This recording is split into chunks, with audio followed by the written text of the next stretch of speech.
अब यदि अपन कपट को और आगे डिटेल में देखें तो देखिए, मौन रहना, यदि कोई आदमी, कोई पक्षकार मौन रहता है, चुप रहता है, कुछ भी नहीं बोलता है, तो इसको हम कपट माने या न माने, ये एक विवाद का सा प्रश्न है।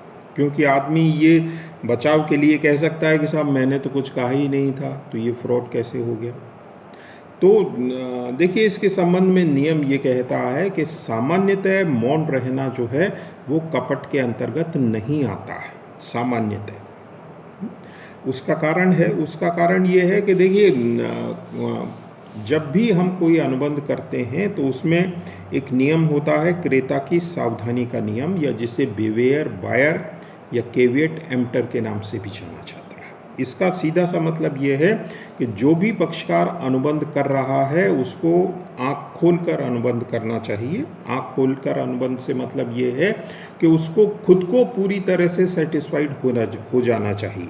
अगर वो संतुष्ट है तो अनुबंध करे, अगर संतुष्ट नहीं है तो अनुबंध नहीं करे। यानी दूसरे पक्षकार की ये जिम्मेदारी नहीं होती है कि वो आपको सारी बातें स्पष्ट करे, बताए। आप सचेत रहिए, सावधान रहिए, दूसरे से पूछताछ कर लीजिए, संतुष्ट है तो अनुबंध करिए, नहीं तो मत करिए। ये क्रेता की सावधानी का नियम है। तो जब क्रेता की सावधानी का नियम लागू होता है तो इसका मतलब ये हुआ कि अगर कोई पक्षकार अपनी तरफ से कुछ भी नहीं बताता है तो वो फ्रॉड या कपट की श्रेणी में नहीं आता है।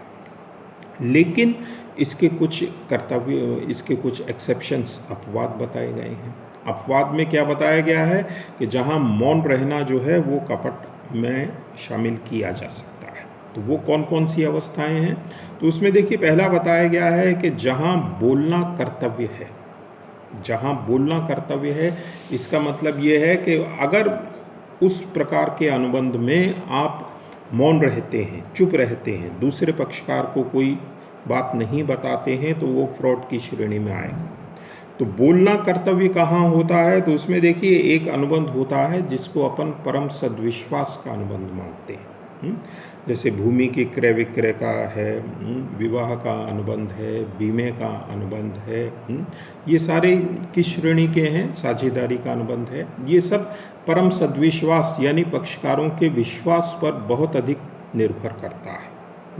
तो जो परम सद्विश्वास वाले अनुबंध हैं उनमें क्रेता की सावधानी का नियम लागू नहीं होता है। तो इसका मतलब ये हुआ कि यदि वहाँ आप दूसरे पक्षकार को सारी जानकारी उपलब्ध नहीं कराते हैं, यानी वहाँ आप मौन रहते हैं, तो वो फिर कपट की श्रेणी में आएगा। फिर दूसरा बताया गया है कि जहाँ मौन रहना स्वयं बोलने के बराबर है, यानी आप मौन हैं, चुप हैं, लेकिन उससे ये मैसेज जा रहा है, उससे मानो कोई स्पष्ट संदेश दूसरे पक्षकार को जा रहा है, और वो संदेश मान लीजिए गलत है, तो वो फिर कपट की श्रेणी में आएगा। जैसे उदाहरण के तौर पर मान लीजिए एक व्यक्ति दूसरे व्यक्ति से ये कहता है कि यदि आप कुछ नहीं कहेंगे तो मैं ये समझूंगा कि आपकी कार ठीक है। अब दूसरे आदमी की कार मान लीजिए ठीक नहीं है, लेकिन उसके बावजूद वो चुप रहता है। तो देखिए, उसका चुप रहना या उसका मौन रहना ये मैसेज दे रहा है कि कार ठीक है, क्योंकि पहले व्यक्ति ने जिस तरीके से प्रश्न पूछा था कि यदि आप कुछ नहीं कहेंगे, तो इसका मतलब है कि अगर दूसरा पक्षकार अब भी चुप है तो वो कपट है, वो फ्रॉड है। तीसरी बात इसमें ये बताई गई है कि देखिए, जहाँ आपका बोलना कर्तव्य नहीं है वहाँ आप मत बोलिए, कोई दिक्कत नहीं है। लेकिन एक बार यदि आपने बोलना आरंभ कर दिया तो फिर आपको सारी बातें बतानी होंगी। यानी बीच में अधूरी आधी बातें बताकर आप मौन हो जाते हैं तो वो फिर कपट माना जाएगा। या तो कुछ मत बोलिए या फिर सब कुछ बताइए।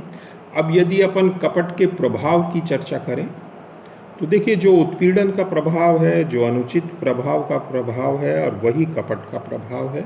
यानी अनुबंध जो है वो पीड़ित पक्षकार की इच्छा पर व्यर्थनीय होता है, वॉइडेबल होता है। यानी पीड़ित पक्षकार कपट के बावजूद यदि उसको स्वीकार करना चाहे कर सकता है, कहीं कोई दिक्कत नहीं। लेकिन अगर वो उसको रद्द कराना चाहे तो उसको रद्द भी करा सकता है। दूसरी बात कि ये कपट जो है वो एक तरह से अपराध है, तो अपराध होने की वजह से जो है वो पीड़ित पक्षकार क्षतिपूर्ति की भी मांग कर सकता है। और यदि पीड़ित पक्षकार अनुबंध को रद्द करता है तो प्रत्यय स्थापना यानी रेस्टिट्यूशन का नियम भी लागू होता है, यानी दोनों पक्षकारों ने आपस में जो लेन देन किया है वो एक दूसरे को वापस करना होता है।